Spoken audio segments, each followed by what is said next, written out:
복음의 신을 예비한 것을 신을 신는다고 말씀하시죠. 그 다음에 방패가 하나 있습니다. 그것은 무엇입니까? 믿음의 방패. 그 다음에 위로 올라갑니다. 구원의 투구.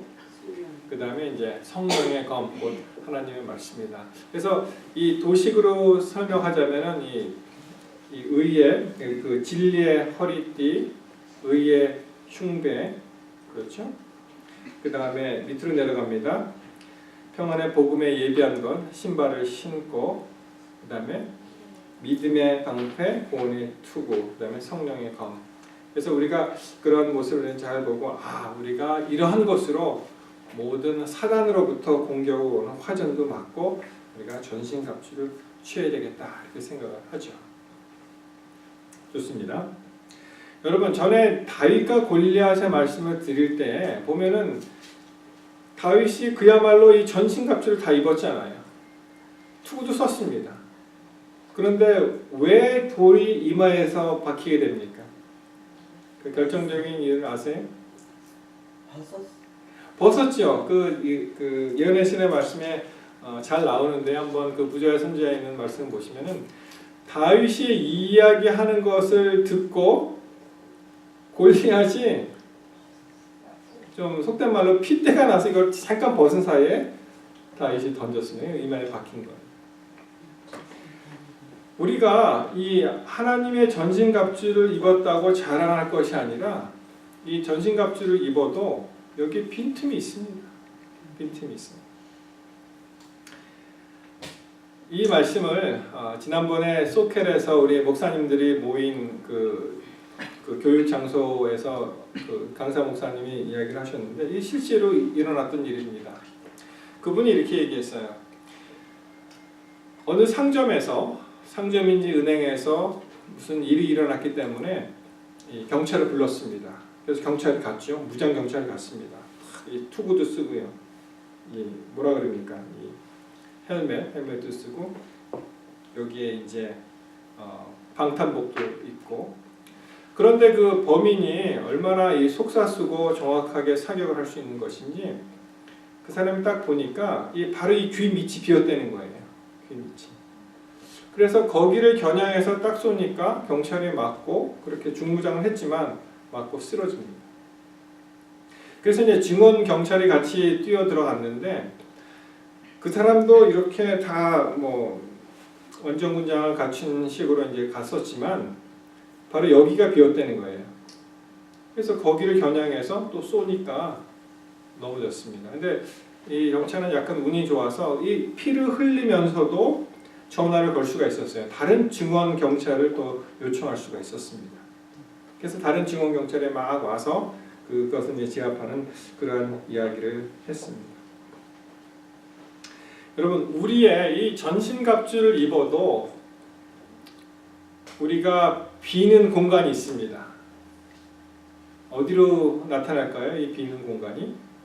그것이 오감이라는 것으로 이제 나타나는 거예요. 오감. 그래서 시각, 그 다음에 후각, 청각, 그 다음에 미각, 그 다음에 촉각. 우리 안테나죠. 말하자면은 다른 어떤 정보를 수용할 수 있는 안테나. 그래서 그것을 잘 사용해야 되는데 주로 이제 이 얼굴 부분에 이제 모여 있잖아요. 그것이. 그래서 그쪽을 사단이 집중적으로 이제 공격을 하는 것입니다. 그래서 우리가 마땅히 봐야 될 것을 보고 우리가 마땅히 들어야 할 것을 듣고요. 그리고 우리가 마땅히 이야기할 것을 이야기하고 우리가 마땅히 만져보고 느껴야 할 것을 느끼고 하는 것으로 되어야 되는데 여러분, 사실 우리 선조가 아담과 하와가 어떤 일이 있었습니까? 에덴 동산에서 그들이 그냥 이 먹는 것에 유혹이 돼서 맨 처음에 범죄를 한 것이 그 우연이 아니에요. 그것을 알고 있었습니다. 전신갑주를 입고 있어도 우리가 어떻게 사용하느냐에 따라서 우리가 가지고 있는 이 오감을 어떻게 사용하는 것에 따라서 우리는 환희한 그런 인생을 살 수가 있는 것입니다. 마찬가지로 그리스도께서 공생애를 시작하셨을 때 참 공교롭게도 사단이 나타나서 그 굶주린 그에게 공격을 하죠. 얼마나 배가 고팠겠어요. 40일 동안. 내가 정말 하나님의 아들이라면? 이라는 아주 교활한 질문으로 시작이 되죠. 이 돌들이 내가 명하여 떡덩이가 되게 하라. 배고프지 않느냐? 왜 고생을 하느냐? 네가 하나님의 아들이라는 걸 나타내라. 기적을 베풀어라. 그리고 너도 즐겨라. 먹어라. 그렇게 얘기합니다. 그리스도께서는 그 시험에서 이기셨습니다. 아담이 실패한 그 자리에 그리스도는 쓰신 거예요. 요한일서 2장 16절에 보시면 이런 말씀이 있습니다.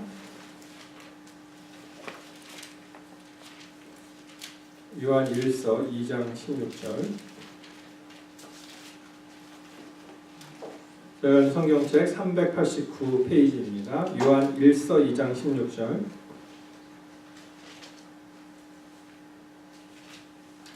15절부터 보겠습니다. 이 세상이나 세상에 있는 것들을 사랑치 말라.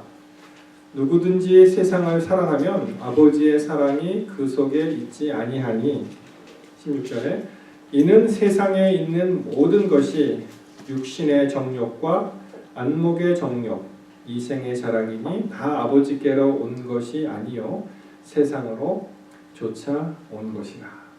이게 육신의 정욕과 안목의 자랑, 안목의 정욕 그리고 이생의 자랑이 있습니다. 그래서 우리가 유혹을 계속 받는 것이 바로 이런 것들입니다. 그 15절에 있는 말씀과 같이 이 세상에 있는 것을 사랑치 말라고 했죠. 뭐 이상하게 들릴지는 모르겠지만 사실 그렇습니다. 이 세상에 있는 것은 어떠한 것이라도 영원한 것이 없는 거예요. 자기가 이룬 어떠한 업적이라든지 자기의 성취라든지 자기의 신분이라든지 우리의 생명까지 이 세상에 영원한 것은 아무것도 없습니다. 달리 말하면 사랑할 것도 없고요. 자랑할 만한 것이 아무것도 없는 거예요. 오직 한 분, 하나님께서만 영원히 변치 않는 분이시라는 것입니다. 그분을 자랑하라는 거예요. 그런데 우리는 살면서 많은 경우에 어떤 일을 합니까? 육신의 정욕, 아까 말씀드렸죠? 육신의 정욕, 안목의 정욕, 여기 많은 사람들이 실패합니다. 우리는 마땅히 봐야 할 것을 보고 성경 말씀을 보고 그것을 갖다가 말을 해야 되는데 이 말하는 것도 우리는 하나님의 말씀을 받았기 때문에 사람을 살리는 말을 해야 되는 거예요. 사람을 죽이는 말을 하는 사람이 있습니다. 그러나 우리에게 받은 그러한 영감의 말씀은 우리로 하여금 사람을 살리는 말을 하라고 이렇게 얘기합니다. 참 이 세상에 얼마나 볼 것이 많이 있습니까? 이 현란합니다. 마귀가 그렇게 만들어 놓은 거예요. 거기에 빠지지 말라는 것입니다. 마땅히 보아야 할 것, 우리가 성경 말씀을 보고 깨닫고 또 마음을 다짐하는 그런 일이 필요하다는 것입니다. 안목의 정력, 참 이 보는 것이 중요하죠. 그러나 이런 모든 것이 아버지께로 쫓아온 것이 아니라고 말씀하셨어요. 세상을 쫓은 결과라고 말씀을 하십니다. 이생의 자랑, 아까 말씀드렸죠. 우리가 자랑할 것은 하나님을 자랑해야 됩니다. 그렇지만 많은 경우에 모르겠어요. 인간들은 좀 대접받고 싶어하고 또 내가 이런 사람인데 좀 알아달라 그러한 차원에서 이생의 자랑을 하게 되죠. 이런 재미있는 말이 있습니다. 개구리 이야기예요. 개구리하고 새 이야기인데 누가 재미있게 지어냈습니다. 하루는 이 개구리가 하늘을 이렇게 보니까 새가 멋있게 날아가는 거예요. 그래서 야 나도 한번 날아봤으면. 그래서 새에게 얘기합니다. 새야 새야 나도 좀 한 가지 부탁이 있어. 그게 뭔데? 나도 좀 하늘을 날고 싶어. 이렇게 얘기했어요. 그랬더니 그 마음씨 좋은 새였나 봐요. 그 새가 그러면 거기 나뭇가지가 하나 있네. 네가 그 입으로 물어. 그러면 내가 그 나뭇가지를 붙잡고 그리고 하늘로 날아오를 때 네가 하늘 구경을 하게 될 거야. 그래서 개구리가 무척 신이 났습니다. 그래서 시키는 대로 이 나뭇가지를 입에다 물고 새가 그 나뭇가지를 들고 이제 하늘을 날기 시작했습니다. 그랬더니 밑에 있는 개구리 친구들이 난리가 난 거예요. 야 저거 봐라 개구리가 하늘을 나네. 저게 누구 아이디어냐 이렇게 물어봤습니다. 개구리가 뭐라고 대답하고 싶었을까요? 날아가다가 그것을 참지 못하고 그거 내 아이디어야 하는 순간 하늘에서 뚝 떨어졌다는 그런 얘기가 있습니다. 참 누가 짓기도 잘 지었죠. 그렇게 자랑하고 싶은 거예요 우리가. 그러나 참 얼마나 부질없는 일입니까 그런 일이. 내가 자랑해서 자랑이 되는 것이 아니죠. 남들이 칭찬을 해주고 그리고 남들이 높여줘야지. 우리 예수님께서 말씀하시잖아요. 가장 말석에 앉으라는 거예요. 그래야지 높아지는 거지. 괜히 높은 데 앉았다가 밑으로 내려가지 말라고 말씀하십니다. 여러분 다시 그 말씀으로 돌아가서요. 그러면 우리가 오감을 지키는데 어떻게 지켜야 하느냐 하는 것입니다. 다시 한번 보시겠습니다. 다시 에베소서 6장이요. 우리가 17절까지 딱 끝나는데 그 다음에 그 해답이 있습니다. 18절로부터 20절에 보시면 모든 기도와 간구로 하되 무시로 성령 안에서 기도하고 이를 위하여 깨어 구하기를 항상 힘쓰며 여러 성도들을 위하여 구하고 그 다음에 19절 또 나를 위하여 구할 것은 내게 말씀을 주사 나로 입을 벌려 복음의 비밀을 담대히 알리게 하옵소서 할 것이니 이를 위하여 내가 쇠사슬에 매인 사신이 된 것은 나로 이 일에 당연히 한 말을 담대히 하게 하려 하심입니다. 자 보십시오. 에베소서 6장 18절로부터 20절까지 읽었어요 지금. 여기에 이제 단어들이 이 중요한 단어들이 또박또박 나오는데 이런 것들입니다.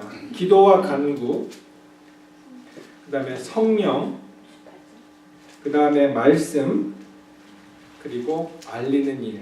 그것이 이 또박또박 나오는 그 키 포인트가 되겠습니다. 이것이 합쳐져서 이제 온전한 그 전신 갑주가 되는 것이죠. 여러분 보십시오. 우리가 이 그 형상을 한번 생각해 보면 이 모양을 한번 이렇게 생각해 보면 전신갑주를 다 이렇게 중요한데 이렇게 찼잖아요, 입었잖아요. 이 전체를 기도와 간구, 말씀으로 대표되는 성령께서 이거를 감싸는 것입니다. 우리 전체를.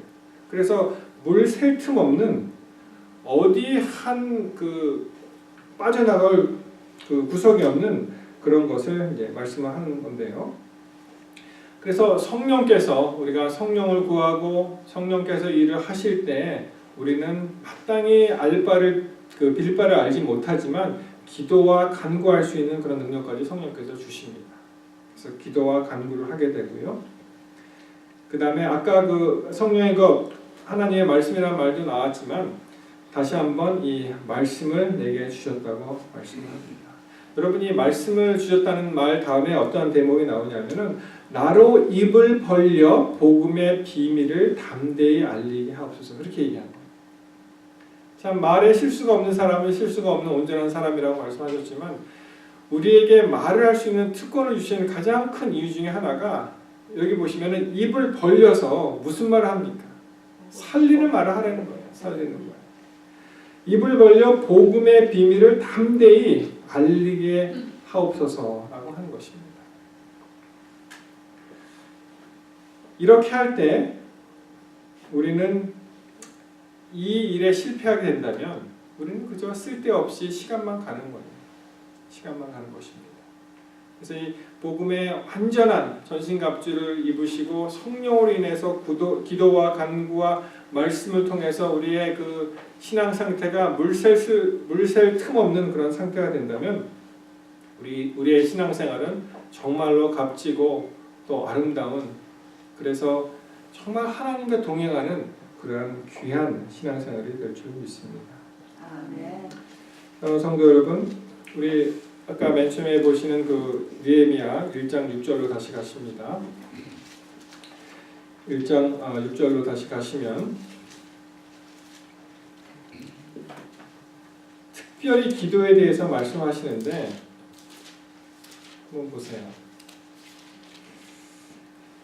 이제 종이 주의 종 이스라엘 자손을 위하여 주야로 기도하오니 이스라엘 자손의 주 앞에서 범죄함을 자복하오니 주는 귀를 기울이시며 눈을 여시사 종의 기도를 들으시옵소서. 나와 나의 아비의 집이 범죄하였다고 이렇게 말씀하십니다. 그래서 이 기도의 시작은 회개의 기도가 시작이 됩니다. 자기의 잘못을 하나님께 구하고 용서를 구하는 것입니다. 하나님께서 우리의 기도를 못 들으시는 이유가 하나 있는데 그것은 우리의 죄악 때문이라고 말씀하셨어요. 우리의 죄악이 그 사이를 가른다고 말씀을 하십니다. 7절에 주를 향하여 심히 악을 행하며 주의 종 모세에게 주신 명하신 계명과 규례를 지키지 아니하였나이다. 이 같은 말씀입니다. 왜냐하면은 아까 그 기도와 간구와 말씀이 나왔잖아요. 계명으로 대표된 하나님의 말씀이 우리 안에서 우리를 주장하게 된다면 그러면 우리는 이 물샐 틈 없는 그런 완전 무장을 하게 되는 것입니다. 여러분 이론적으로 한번 생각해 보십시오. 기도를 하는 사람은 범죄할 수가 없는 거예요. 정말 기도를 한다면 사단이 들어올 수가 없습니다. 그 사이에. 기도와 범죄가 한꺼번에 일어날 수가 없는 거예요. 마치 이 빛과 어둠이 공존할 수가 없는 것입니다. 어둡든지 아니면 빛이 있든지 둘 중에 하나예요. 제가 우스운 말씀 하나 드리죠. 전에 있었던 교회에서 있었던 일인데